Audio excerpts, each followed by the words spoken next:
السلام عليكم ورحمة الله، ورمضان كريم إن شاء الله مقدما على الجميع. اليوم في عندنا هنا الأراضي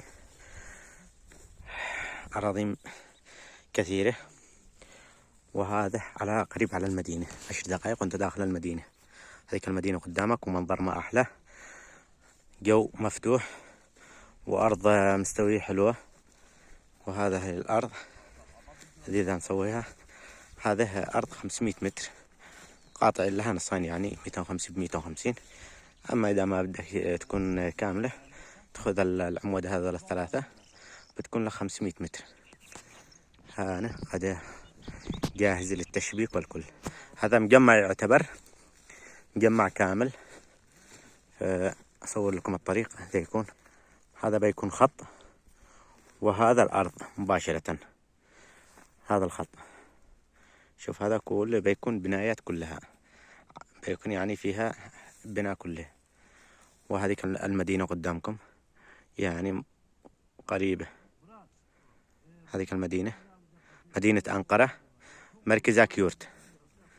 وهذا أكبر مستشفى، شوفوها، هذا مستشفى. وهذا الطرف المطار أنقرة. هذا الأرض بصورها كامل عشان يبين للكل. الآن الشمس لا وجه لي على الكاميرا. أرض حلوة ما شاء الله، 500 متر. ومن الطرف الثاني شارع ثاني، بتكون الأرضية على شارعين. هذا بيكون مجمع كله فلل، يعني 3 طوابق 4 طوابق. بيكون بيبتني هانه، يعني نعمة، كل طابق فيه 4 شقق. هذا كمان، هذا بيكون شارع. هذا شارع، وهنا طرف ثاني بيكون. وهذا الشارع عادم لي يحوشوا الأراضي كلها.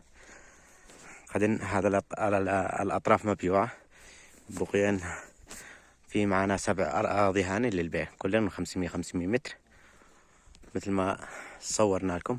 هذا المنظر، مدينة أنقرة، المطار والمستشفى موجود، كل الخدمات موجودة، الطريق موجود، الزفلت موجود، كل شيء موجود. الآن باقي اللي يكملوا هانه التحويش كامل، وبعدين بيبدأ البناء فيها الأراضي، ويمدوا هذه كلها زفت ما بين الأراضي هذا ولا الطرف الثاني. بيكون كله مجمع فلل. بقي معنا 7 أراضي. هذا 500 متر، محوشة عليها بابين، من الطرف هذا ومن الطرف هذا. تقدر تسوي من هذا الطرف، يعني مدخل للسيارة، أو لا من الطرف الثاني. أرض مستوية حلوة.